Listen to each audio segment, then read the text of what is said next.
Hello student, पिछली video में हम लोगों ने जाना था ट्रायगोनोमेट्री चैप्टर के एक्सरसाइज 8.2। उसमें हम लोग 3 तक जाने थे। आज चौथा क्वेश्चन लेकर आए हैं। स्टूडेंट इसके लिए सॉरी कि वीडियो बहुत लेट से लेकर आया हूं, कुछ तकनीकी प्रॉब्लम के कारण। चलिए आज क्वेश्चन नंबर 4 पर बात करते हैं।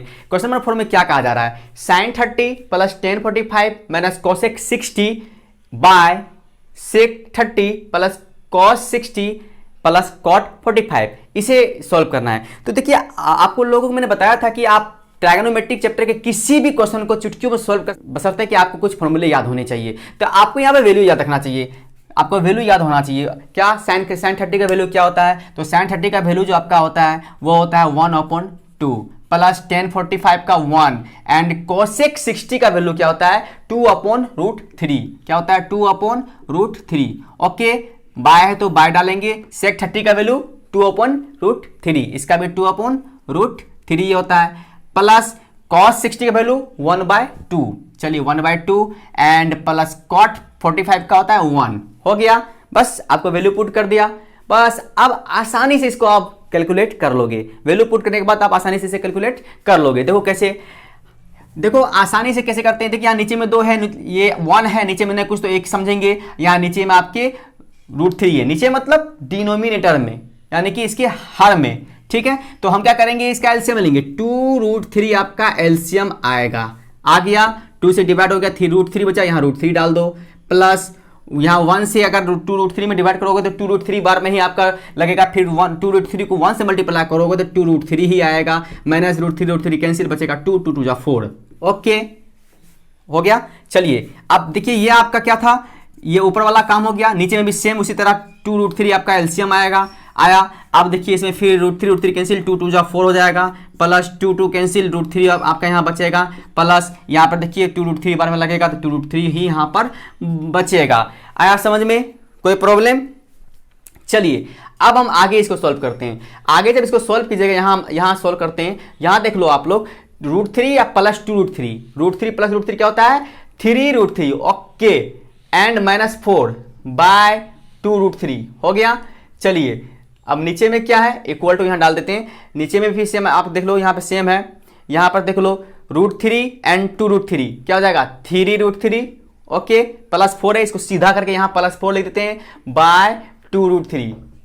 आ गया समझ में? चलिए ये ऊपर, इसके भी नीचे में √3 है, इसके भी नीचे में 2√3 है, दोनों कैंसिल आउट हो गया। आपका क्या बचा? आपका बचा 3√3 माइनस 4 बाय 3√3 प्लस 4 हो गया। और आप लोगों को हमने बताया था अगर डिनोमिनेटर में अगर आपका कोई रूट आए तो उसका रेशनलाइज करना पड़ता है, यानी कि परिमेयकरण करना पड़ता है। आसानी से परिमेयकरण इसका कर देंगे। परिमेयकरण करने का तरीका भी मैंने आप लोगों को बताया था। वो क्या होता है परिमेयकरण का तरीका? सेम आपको हर को देख के, डिनोमिनेटर देख के आपको सेम चीज से मल्टीप्लाई करना है। सिर्फ एक बात का ध्यान रखते हुए कि इसमें हमको साइन इंटरचेंज करना है। अगर प्लस है तो माइनस करना है। सेम चीज से मल्टीप्लाई करो, -4 बाय 3√3 -4 हो गया, नो प्रॉब्लम। चलिए आगे बात करते हैं।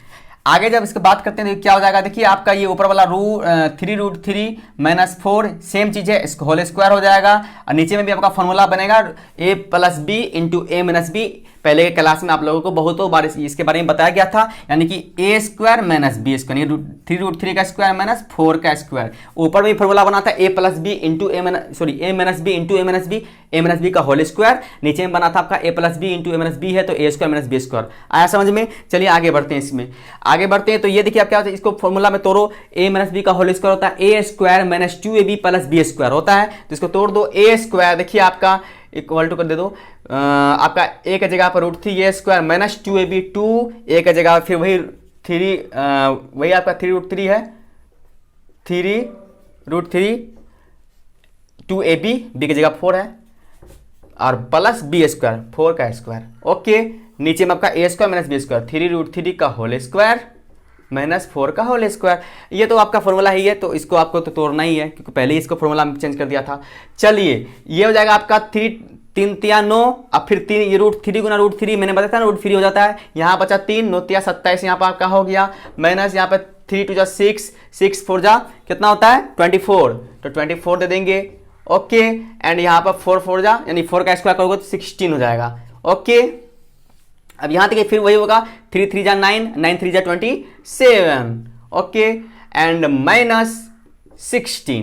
आया समझ में? चलिए फिर यहाँ पर क्या आपका होगा, अब यहाँ देखिए 16 और 27 को जोड़ लीजिए, 16 और 27 को जोड़िएगा तो आपका 43 हो जाएगा, -24 √2 अपॉन 27 से 16 जाएगा, कितना बचेगा? हाँ 27 से 16 जाएगा तो आपको बचेगा, देखिए 17 में से ऐसे घटाइए, 7 में से गया 1, 2 में से गया 1, यानी कि 11। ठीक है, यही आपका आंसर होगा। आया समझ में? यही आपका आंसर होगा। तो चलिए आप नेक्स्ट क्वेश्चन में बात करते हैं। आपका नेक्स्ट क्वेश्चन है एक्सरसाइज 8.2 का 5 नंबर क्वेश्चन है आपका। 5 cos square 60 plus 4 sec square 30 minus 10 square 45 sin square upon sin square 30 plus cos square 30। तो बहुत ही आसानी से आपको मैंने क्या बताया था, बस आप वैल्यू को बस याद रखें और आसानी से ये क्वेश्चन सॉल्व हो जाएगा। चलिए बात करते हैं। 5 cos स्क्वायर, cos 60 का वैल्यू 1/2 क्या होता है? 1/2 स्क्वायर है तो स्क्वायर डाल दो, प्लस 4 sec 30 है, sec 30 का वैल्यू होता है 2/√3, 2/√3, √3 का स्क्वायर डाल दो, माइनस 10 45 का होता है 1 का स्क्वायर डाल दो, अपॉन क्या है sin 30 का 1/2 होता है तो 1/2 डाल दो, प्लस cos 30 का √3/2 होता है तो √3/2 डाल दो, स्क्वायर कर दो। क्या ये सॉल्व नहीं होगा? बहुत ही आसानी से सॉल्व होगा। चलिए इसको सॉल्व करते हैं। सॉल्व करते हैं तो 5 देखिए 1 का स्क्वायर 1 ही होगा, 2 का स्क्वायर 4 होता है तो 1/4 हो जाएगा, प्लस 4 इंटू 2 का 4 हो जाएगा, नीचे आपका 3 हो जाएगा, √3 मल्टीप्लाई √3 माइनस 1 का स्क्वायर 1। चलिए आगे बढ़ते हैं। अब देखिए 1/4 हो जाएगा, प्लस ये 3/4 हो जाएगा। ओके चलिए इसको आगे बढ़ते हैं इस पर। ठीक है, आगे बढ़ेंगे तो क्या होगा, ये 5/4 हो गया। ओके, ये आपका 4 मल्टीप्लाई 4 4 जा 16/3 हो गया, और नीचे में ये साइड में -1 हो गया। ठीक है, चलिए आगे जब करोगे तो यहाँ देखो यह क्या हो जाएगा, यहाँ एलसीएम लोगे ये पता चल जाएगा 3 and 1 4/4, यानी कि 4/4 कट के तो 1 ही होगा, काटना तो यहीं पे कोई प्रॉब्लम, ये कट गया। उसके बाद देखिए यहाँ पर आप फिर एलसीएम लेते हैं तो 4 and 3 का एलसीएम 12 आएगा। ठीक है, 4 तिया 12, 5 तिया 15, 3 चौके 12, 16 चौके 64, और यहाँ देखिए 12 के 12 यहाँ 12 आ जाएगा।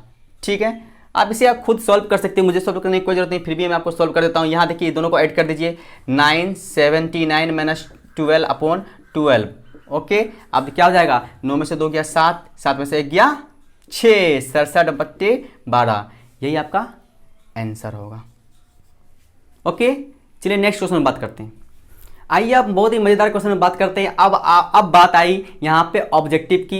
ये कुछ क्वेश्चन आपके ऑब्जेक्टिव भी दिया हुआ है, यदि आप चूज द करेक्ट ऑप्शन, इसमें करेक्ट ऑप्शन चूज करना है, ऐसे नहीं चूज करना है, आपको सॉल्व करके चूज करना है। ठीक है, तो आपको मैं सॉल्व बताऊंगा बहुत ही आसानी से, बहुत ही मजा आने वाला है आपको इस क्वेश्चन में। चलिए बात करते हैं क्वेश्चन में क्या कह रहा है। कह रहा है 2 tan 30/1 प्लस 10 स्क्वायर 30, ये जो वैल्यू है ये वैल्यू इनमें से किसका है? कहने का मतलब इसमें से करेक्ट ऑप्शन आपका क्या है। तो डायरेक्ट हम नहीं मारेंगे, अच्छा से इसको सॉल्व करेंगे, तब जाकर अपने आप हमें आंसर पता चल जाएगा और हम आंसर मार देंगे। चलिए बात करते हैं। 2 tan 30 का वैल्यू क्या होता है आपका, अच्छी तरह से आप लोगों को पता है, tan 30 वैल्यू तो 1/√3 होता है। ठीक है, फिर 1 प्लस यहाँ 1/√3 का होल स्क्वायर क्या होता है, यहाँ कर देते हैं। चलिए तो 2 यहाँ √3 हो जाएगा, और नीचे में देखिए 1 + 1/3 हो गया।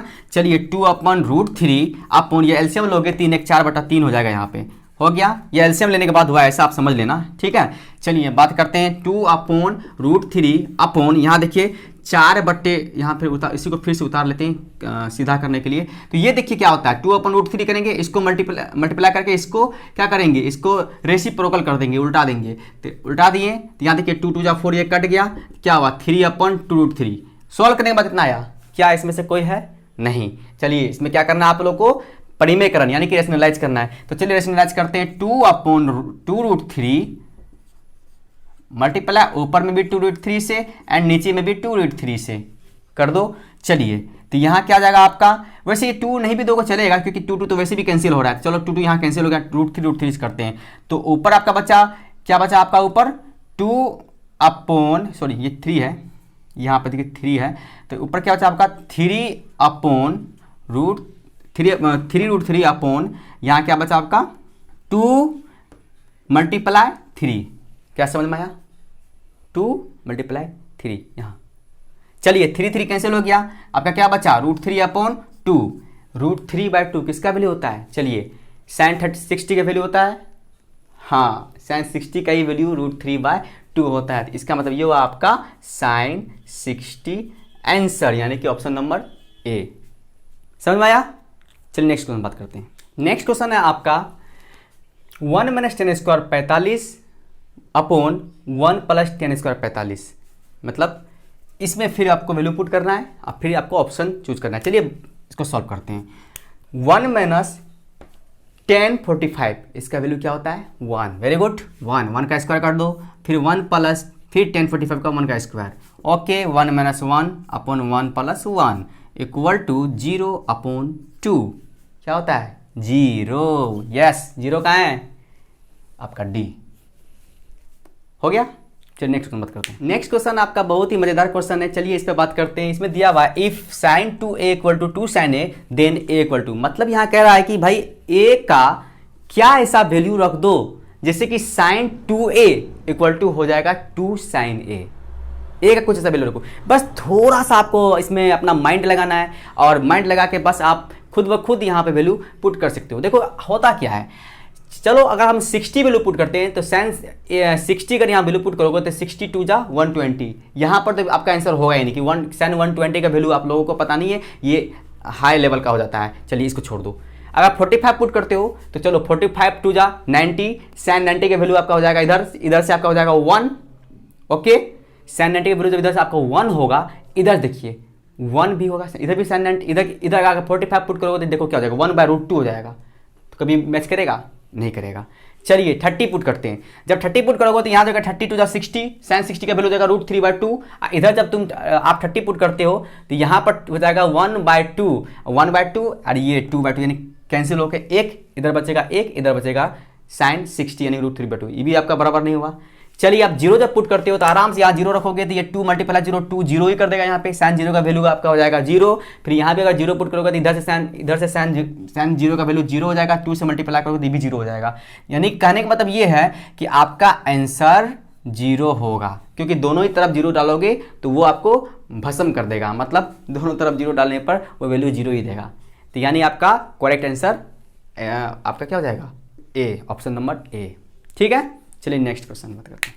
नेक्स्ट क्वेश्चन है आपका 2 10 30 अपॉन 1 - 10² 30, ये आपका नेक्स्ट क्वेश्चन है। इसमें आपको ऑप्शन दिया हुआ है cos 60, sin 60, tan 60 और sin 30। चलिए सॉल्व करते हैं क्या होता है देखते हैं। चलिए हम जानते हैं कि tan 30 का वैल्यू होता है 1/√3, डाल दिया। चलिए नीचे भी वही होगा 1 - 1/√3, लेकिन यहाँ स्क्वायर है तो स्क्वायर डाल देंगे, ठीक है। अब देखिए 2/√3 यहाँ होगा एंड 1 माइनस यहाँ क्या हो जाएगा 1/3 बचेगा, ओके।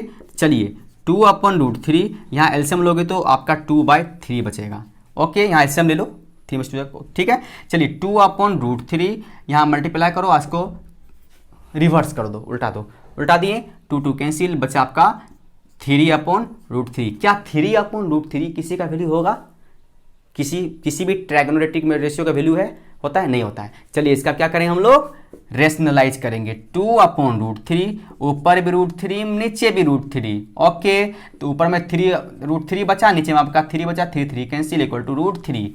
अब आपको जानना है क्या ये √3 किसी भी ट्रायगोनोमेट्रिक रेशियो का वैल्यू होता है विद एंगल, यस होता है। √3 जो होता है tan 60 का वैल्यू होता है, तो tan 60 क्या है आपका, क्वेश्चन नंबर सी। आया समझ में। चलिए नेक्स्ट क्वेश्चन बात करते हैं। आपका नेक्स्ट क्वेश्चन दिया हुआ है, देखिए कितना मस्त क्वेश्चन है। If tan a + b = √3 and tan a - b = 1/√3 then 0 degree is less than a + b। मतलब इतना बात तो आपको बिल्कुल ध्यान नहीं देना है, ये सब आपको भटकाने के लिए है, ये फालतू है, ठीक है। बस tan a + b = √3, tan a - b = 1/√3 then find a and b। Simple सी बात है, चलो सॉल्व करते हैं। बहुत ही आसान क्वेश्चन है, आपको जो दिया वो लिखना है आपको। चलिए आपको क्या दिया हुआ है, tan a + b = √3 दिया हुआ है, लिख दिए। आपको अच्छी तरह से पता है कि 10a+b=√3 है, आपको अच्छी तरह से ये बात पता है कि 10 के किस वैल्यू के लिए, किस मतलब 10 के किस मान के लिए उसका वैल्यू √3 होता है, यानी 10 के किस एंगल पर उसका जो वैल्यू होता है √3 मान आता है। हाँ 1060, तो यहाँ डाल देंगे आपको 1060। ओके, इधर भी 10 इधर भी 10, दोनों तरफ 10 ओमिट कर जाता है, हट जाता है, तो क्या हो जाएगा आपका, और a+b=60 होगा, इक्वेशन 1 कर दो, कर दिए। चलिए नेक्स्ट क्वेश्चन भी सेम इस तरह से ही लेना है, 10a-b=1/√3। इसमें भी तो हम जानते हैं कि 1030 का जो वैल्यू होता है, यानी कि 1030 का जो वैल्यू होता है वही होता है आपका, क्या होता है, 1/√3 होता है। चलिए दोनों तरफ से 10 अगर हटाओगे तो आपका इधर क्या बचेगा, a-b=30, इक्वेशन 2 कर दो। इक्वेशन 1 और 2 को जब ऐड करोगे, देखो यहाँ माइनस में b है, यहाँ प्लस में b है, दोनों b कैंसिल आउट हो जाएगा, a यहाँ भी है, a यहाँ भी है, दोनों प्लस में 2a बचेगा। सो 2a ऐड किए थे ना, तो यहाँ 30 है, यहाँ 60 है, 30 60 90 हो जाता है। ओके, और a=90/2 कैंसिल आउट कर दो, यानी 45 आपका ये आंसर होगा। समझ में आया? चलिए नेक्स्ट क्वेश्चन बात करते हैं। आइए आपके 8.2 एक्सरसाइज का लास्ट क्वेश्चन पर डिस्कस करते हैं, और फिर इसके बाद ये आपका 8.2 फिनिश हो जाएगा। तो चलिए ये क्वेश्चन क्या है, इसमें मैंने शॉर्ट कोट में लिख डाला है, बस आपको ट्रू एंड फॉल्स बोलना है। sin a + b = sin a + sin b होता है, इस कंडीशन में बताइए ये ऐसा होता है, तो ये जरूरी नहीं है ऐसा हो सकता है। क्यों? क्योंकि देखिए अगर मान लीजिए 30, अगर मैं यहाँ 30 रखूँ, यहाँ 45 रखूँ, तो 30 और 45 आपका 75 हो जाएगा, कोई वैल्यू नहीं होता है। लेकिन 30 और 45 के लिए अलग अलग वैल्यू हो सकता है। सो ये गलत है आपका, ये क्या हो जाएगा, फॉल्स हो जाएगा, ये आपका फॉल्स। एफ में लिख देता हूँ, समझ जाइएगा फॉल्स है। After increasing theta the value of sine theta increases. देखिए थीटा इंक्रीज करने पर साइन थीटा का वैल्यू इंक्रीज करता है। हाँ ये सही है, क्योंकि साइन 0 का वैल्यू होता है 0, साइन अगर 30 चलते हो तो 1/2 हो जाता है, ठीक है। साइन 0 के बाद 0 30 चलोगे तो 1/2 हो जाएगा, इसमें 0 हो जाएगा। अगर 45 चलते हो तो 1/√2 हो जाएगा। इसका मतलब ये वैल्यू बढ़ता जा रहा है, ये सही है। तो ये आपका क्या हो जाएगा, ये सेकंड नंबर का ये आपका ट्रू है। ओके चलिए, after increasing theta the value of cos increases. ये तो बिल्कुल रेसिप्रोकल आपको बताए थे ना शुरुआत में, जब मैं इसके बारे में ट्रिक बताया था ये वैल्यू याद रखने का या बनाने का, उसमें बताते हैं ठीक इसका रेसिप्रोकल है। ये आपका फॉल्स हो जाएगा, ये जस्ट ये वैल्यू बढ़ेगा नहीं बल्कि घटते चले जाएगा। चलिए उसके बाद क्या है आपका, sine theta equal to cos for all value of theta. ये पॉसिबल है ही नहीं, सारे वैल्यू थीटा के सारे वैल्यू के लिए sine theta equal to cos theta हो सकता है। सिर्फ एक ही वैल्यू 45, यही दोनों, बस यही वैल्यू में दोनों आपस में बराबर होते थे, ये आपका फॉल्स हो जाएगा। और बाद में आपका लास्ट क्वेश्चन है when a equal to 0 the value of cot a is undefined. कहता है a इक्वल टू 0 पर, या एट भी हो सकता है, मैंने अपने मन से यहाँ लिखा है at a equal to 0 the value of cot a is undefined. हाँ ये सही है, कॉट 0 का वैल्यू अनडिफाइंड होता है, ये आपका क्या हो जाएगा, ट्रू हो जाएगा। ओवरऑल आपका क्वेश्चन फिनिश हो गया, आपका ये टॉपिक खत्म। नेक्स्ट वीडियो में आपको नेक्स्ट कंसेप्ट दिया जाएगा, बस आप वीडियो से बने रहे और ज़्यादा से ज़्यादा शेयर करें। थैंक यू, जय हिंद।